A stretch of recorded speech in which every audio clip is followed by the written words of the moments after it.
Guys, अगर आपको divine guidance सीख करने में डिफिकल्टी आ रही है, आपके अंदर बहुत सारे सवाल हैं लेकिन आप वो हर किसी से नहीं पूछ सकते, आप चाहते हैं आपको कोई गाइडेंस मिले, तो उसके लिए ना आपको ये 3 स्टेप्स जरूर फॉलो करने चाहिए।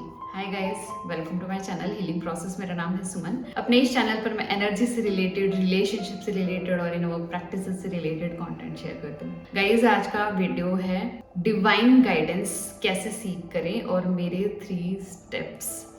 तो गाइस चलिए शुरू करते हैं आज का वीडियो। गाइस, होता क्या है कि हम हमेशा हसल मोड में होते हैं, हम हमेशा फाइट एंड फ्लाइट में होते हैं। तो हम ना इन डेलिकेट गाइडेंस को, इन डेलिकेट सिंबल्स को, साइंस को ना मिस कर जाते हैं।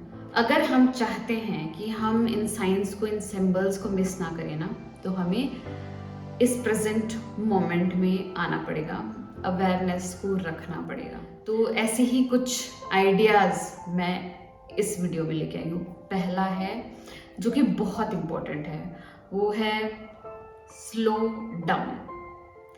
Guys yes, slow down. अपनी लाइफ को ना थोड़ा सा स्लो डाउन कर दीजिए, क्योंकि जब भी हम फाइट एंड फ्लाइट में होते हैं ना, we are always into our logical mind, we are always into our ego mind. तो ईगो माइंड हो गया, और जो ये हमारा फाइट एंड फ्लाइट है ना, ये हमें इस फिजिकल प्लेन में ना स्टक कर देता है। हम डिवाइन गाइडेंस या स्पिरिचुअल गाइडेंस को रिसीव नहीं कर पाते, क्योंकि हम हमारा जो स्पिरिचुअल एस्पेक्ट है ना, उसको समझ ही नहीं पाते, उससे कनेक्ट ही नहीं हो पाते। क्योंकि जब तक हम इन अटैचमेंट्स को थोड़ा सा कम नहीं करेंगे ना, हम स्पिरिचुअल वर्ल्ड में भी नहीं जा सकते। हमें ऐसा लगता है कि शायद हम बहुत ज़्यादा काम करेंगे, बहुत हार्ड वर्क करेंगे, तो हम वो सारी चीज़ें रिसीव कर पाएंगे और ले पाएंगे जो हम अपनी लाइफ में चाहते हैं। बट ऐसा नहीं होता। गाइस, जहाँ पर भी हमें बहुत ज़्यादा हार्ड वर्क करना पड़ रहा है, बहुत ज़्यादा मेहनत करनी पड़ रही है ना, वहाँ पर कुछ तो गलत है, वहाँ पर बहुत ज़्यादा रेजिस्टेंस है।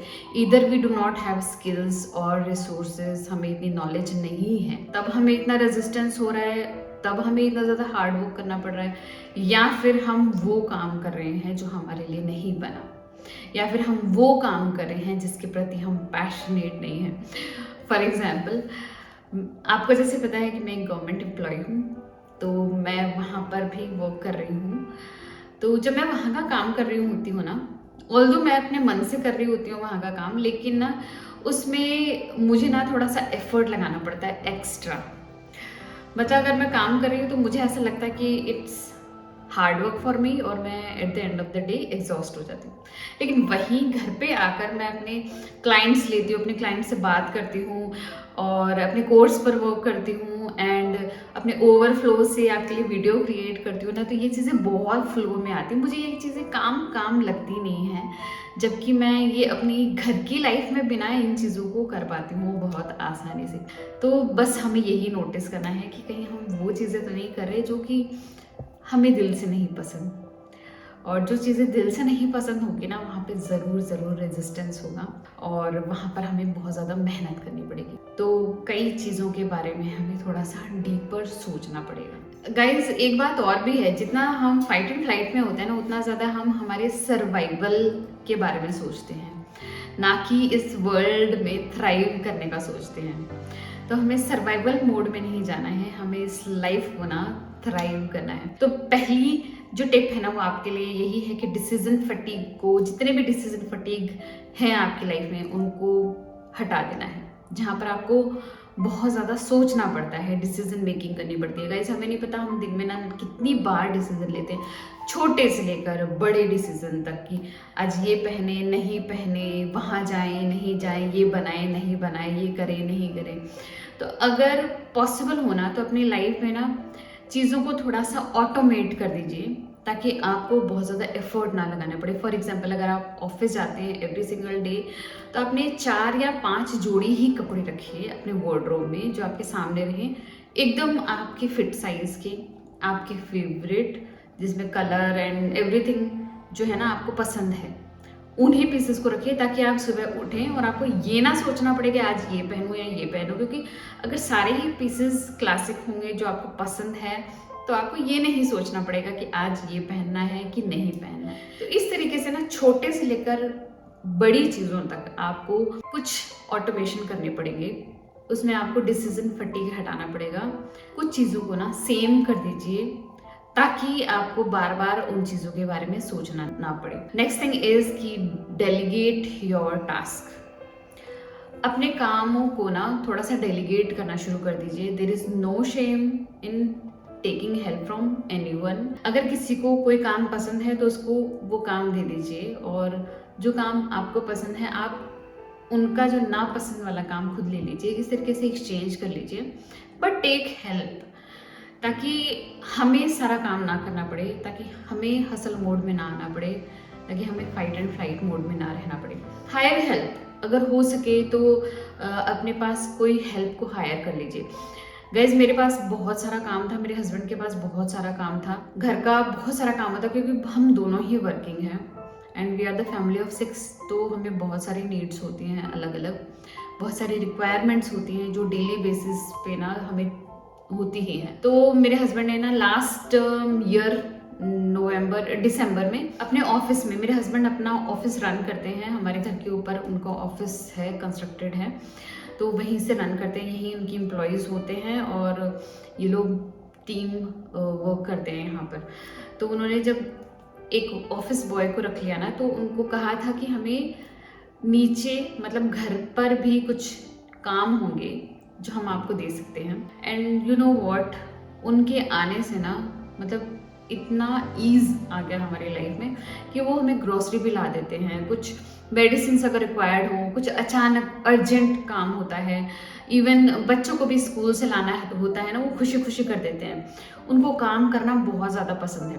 तो इसी तरीके से भी ना ऐसी कोई हेल्प अगर हो सके तो अपनी लाइफ में आप ज़रूर हायर कीजिए एंड ऑटोमेट योर लाइफ। और जैसे ना कुछ टास्क हैं, अगर आप उनको मशीन से करवा सकते हैं तो आप मशीन ले आइए, मशीन से वो काम करवाना शुरू कर दीजिए। अपने जो बिल्स हैं, पेमेंट्स हैं, उनको ऑटोमेटिक कर दीजिए। गाइस ये जो चीज़ें मैंने आपके साथ शेयर की, जो टिप्स मैंने शेयर की ना, ये आपकी लाइफ में ना एक ईज ले आएंगे।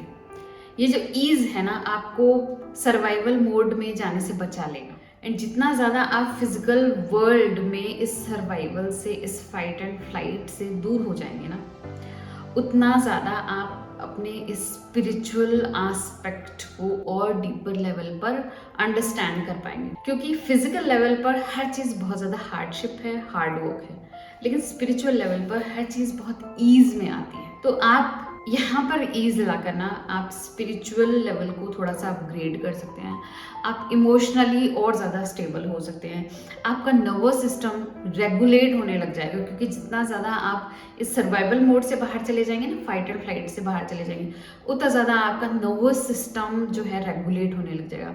आप divine help, divine guidance, divine downloads को बहुत आसानी से ले पाएंगे। तो आई होप आपको अंडरस्टैंडिंग हो गई होगी इस फिजिकल वर्ल्ड की एंड स्पिरिचुअल वर्ल्ड की, कैसे इन दोनों में ना एक बैलेंस बनाना ज़रूरी है। लेकिन आज की लाइफ में ना आप देखेंगे, we are so programmed to live in this reality. हम हमेशा इस फिजिकल रियलिटी में होते हैं, घर से ऑफिस, ऑफिस से घर।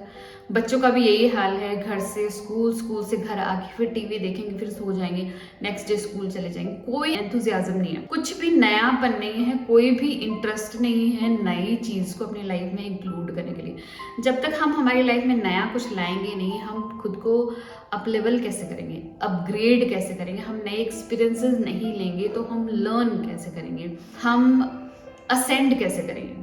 तो गाइज ये चीज़ बहुत ज़्यादा ज़रूरी है। Second point is intention and good question. Guys अगर हमें गाइडेंस चाहिए ना, तो हमें इंटेंशन रखनी पड़ेगी, हमें गाइडेंस को सीख करना पड़ेगा, आस्क करना पड़ेगा। जब तक हम कोई चीज़ मांगेंगे नहीं, हमारे पास कोई गाइडेंस नहीं आने वाली है। पहली चीज़ क्यों? क्योंकि जितने भी हमारे पास जो डिवाइन बीइंग्स होते हैं हमारे चारों तरफ, चाहे आप उनको एंजल्स कह लो, गाइड्स कह लो, या खुद अपने हायर सेल्फ कह लो, या डिवाइन कह लो, चाहे एनर्जी कह लो, दे आर बाउंड। क्योंकि वो बाउंड है, एक स्पिरिचुअल वर्ल्ड का लॉ होता है फ्री विल।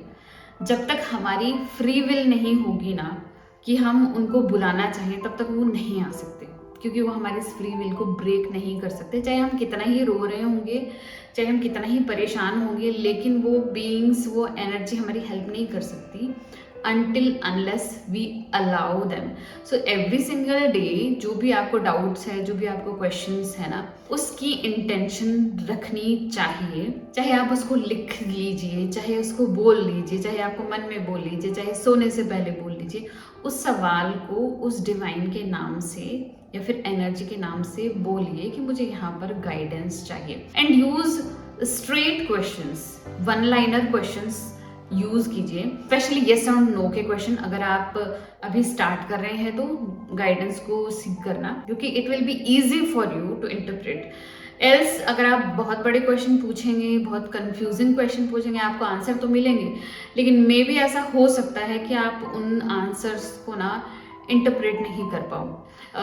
बहुत डिफिकल्ट हो जाता है, मैनी टाइम्स मेरे लिए भी डिफिकल्ट हो जाता है। अगर मैं ऐसा क्वेश्चन बोल देती हूँ जो कि ओपन एंडेड क्वेश्चन है, उसका आंसर मिलता तो है but many times I miss them. For example मैंने एक बार सवाल पूछा था, वो सवाल था कि मैं ना इस गवर्नमेंट जॉब में क्यों हूँ, क्योंकि जबकि मेरे पास अपना पैशन है, मैं यहाँ पर भी बहुत अच्छा कर रही हूँ, फिर भी मुझे इस गवर्नमेंट जॉब में क्यों रखा गया है। मतलब ये मेरा एक कंफ्यूजिंग क्वेश्चन था, ये डायरेक्ट क्वेश्चन नहीं था डिवाइन से, बट ये इंटेंशन टाइप का था जो मैंने मन में सोच लिया, फिर मैं उसके बारे में भूल गई। बट 2-3 दिन तक है ना, मुझे लगातार एक ही टाइप का सपना आ रहा था, जिसमें ना बहुत वियर्ड था। एक बिल्डिंग है जहाँ पर नोटों की बहुत सारी गड्डियाँ हैं और वहाँ पे 2-3 आदमी हैं और वो बैठे हैं, लेकिन मुझे उन्होंने पकड़ के रखा हुआ है। बट मैं ना हर रोज वहां से भागती थी और छुपती थी, बहुत दूर तक मैं भाग जाती थी, लेकिन ये लोग ना किसी तरीके से मुझे पकड़ के ले आते थे। मुझे बिल्कुल हार्म नहीं करते थे, मुझे परेशान नहीं करते थे, मुझे दुखी नहीं करते थे, बस मुझे पकड़ के लाके और वहां बैठा देते थे एक टेबल पे, और वो मुझे नोटों की गड्डी पकड़ा देते थे। And I used to feel यार ये कुछ मेरा नुकसान भी नहीं कर रहे हैं और मुझे देखकर खुश हुए हैं वो, उन्होंने मुझे नोटों की गड्डियां पकड़ा दी हैं, लेकिन मैं यहाँ खुश नहीं हूँ। तो इस टाइप का सपना कई बार आया ना, तो मैंने कई दिनों बाद इसको जब इंटरप्रेट किया तब पाया कि वो जो गड्डियाँ हैं और वो जो स्पेस है, वो जो बिल्डिंग है ना, वो मेरा ऑफिस है। ये ऑफिस है क्योंकि मेरा ऑफिस है ना मुझे एक सैलरी दे रहा है, मुझे एक अच्छी खासी सैलरी दे रहा है। तो अभी डिवाइन ने ये सोचा होगा कि मैं अभी इतनी इस एरिया में जो मेरा पैशन है, जैसे कोचिंग है, मेरा कोर्स है या फिर मेरे यूट्यूब है, इसमें शायद मैं अभी इतनी ज़्यादा सक्सेसफुल नहीं हूँ या फिर मैं अभी नहीं हो सकती हूँ, may be XYZ reason. I have challenges, I have a different sort of challenges, some I will share someday। तो डिवाइन नहीं चाहते कि मैं यहाँ पर फंस जाऊँ, तो जो मुझे एक कांस्टेंट सैलरी मिल रही है ना, वो मेरे लिए हेल्प। तो जब मुझे इस चीज़ का आइडिया हुआ, जब मैंने इंटरप्रिटेशन कर लिया ना, तब आई वॉज रिलैक्स्ड कि मुझे यहाँ क्यों रखा गया। तो अगर आप ओपन एंडेड क्वेश्चन पूछेंगे ना, तो आपको वियर्ड आंसर मिलेंगे, मे बी उसका इंटरप्रिटेशन थोड़ा सा डिफिकल्ट हो जाए। इसलिए इन द स्टार्टिंग ना येस और नो के क्वेश्चन पूछिए, जैसे कि क्या मैं ये कर रही हूँ वो मेरे लिए सही है। अगर यस है तो आप मुझे 222 दिखा दीजिए फॉर लाइक 4-5 टाइम्स, या फिर आप कोई पर्टिकुलर सिंबल दिखा दीजिए मुझे, वो आप सिंबल आप डिसाइड कर लीजिए कि आप मुझे ये सिंबल दिखा दीजिए। इस तरीके के ना आप डायरेक्ट क्वेश्चंस पूछ सकते हैं, जो कि आपके लिए बहुत ज़्यादा हेल्पफुल होंगे। Third point is be ready to receive. अगर आपने अपनी लाइफ को थोड़ा स्लो डाउन कर लिया है, अपनी लाइफ में थोड़ा सा ईज ले आए हैं एंड आपने क्वेश्चन पूछा है, इंटेंशन रखी है, तो आपको आंसर मिलेगा, ज़रूर मिलेगा। आज नहीं तो कल मिलेगा और मिलता रहेगा until you get them। इस चीज़ को आपको ट्रस्ट करना है, क्योंकि हमें पता है हम कितनी ही बार चीज़ों को ओवर थिंक करते हैं, because we have our ego mind. हमारे ईगो माइंड बहुत ज़्यादा लॉजिकल होता है, इतने लॉजिक्स में इतनी मतलब डेलिकेट सी डिवाइन गाइडेंस को ना समझ पाना डिफिकल्ट हो जाता है। अगर हम हमेशा हमारी हेड स्पेस में रहेंगे ना, तो हम इन डिवाइन गाइडेंस को रिसीव नहीं कर पाएंगे। इसलिए हमें आना है अपने इस फिजिकल बॉडी में, हमें ग्राउंडेड रहना है, हमें प्रेजेंट रहना है। हम जितना ज़्यादा प्रेजेंट रहेंगे, कॉन्शियस रहेंगे, अवेयर रहेंगे, उतना आसानी से हम इन गाइडेंस को रिसीव कर पाएंगे। और प्रेजेंट रहने के लिए और इस बॉडी में रहने के लिए, अवेयर रहने के लिए हमें करना है हमारा बॉडी वर्क। सबसे छोटा और सिंपलेस्ट बॉडी वर्क मैं आपसे शेयर करना चाहती हूँ, वो है डीप ब्रीदिंग। जितनी हो सके डीप ब्रीदिंग करनी है आपको। 2 सेकेंड तक इनहेल, थोड़ा सा रुक जाइए, 4 सेकेंड का exhale from your mouth with the sound of like this, like this. ये सबसे सिंपलेस्ट बॉडी वर्क है। इसके अलावा मेरे पास 2 वीडियोस हैं बॉडी वर्क की ऑन माय चैनल, आप उनको भी देख सकते हैं। तो आप जितना ज़्यादा प्रेजेंट रहेंगे, जितना ज़्यादा आप कॉन्शियस रहेंगे, आप उतनी ही आसानी से गाइडेंस को रिसीव कर पाएंगे। लेकिन आप जितना ज़्यादा फाइट एंड फ्लाइट में रहेंगे, जितना ज़्यादा कियोस में रहेंगे, जितना ज़्यादा भागते रहेंगे, स्ट्रगल में रहेंगे, आप इनको मिस कर जाएंगे। आई होप मैंने आपको कुछ तो आइडिया दिया होगा किस तरीके से डिवाइन गाइडेंस को रिसीव कर सकते हैं। तो गाइज, अगर आपको आज का वीडियो अच्छा लगा तो प्लीज़ लाइक कीजिएगा, मेरे चैनल को सब्सक्राइब कीजिएगा। मिलते हैं ऐसे इंटरेस्टिंग वीडियो में, तब तक के लिए बाय।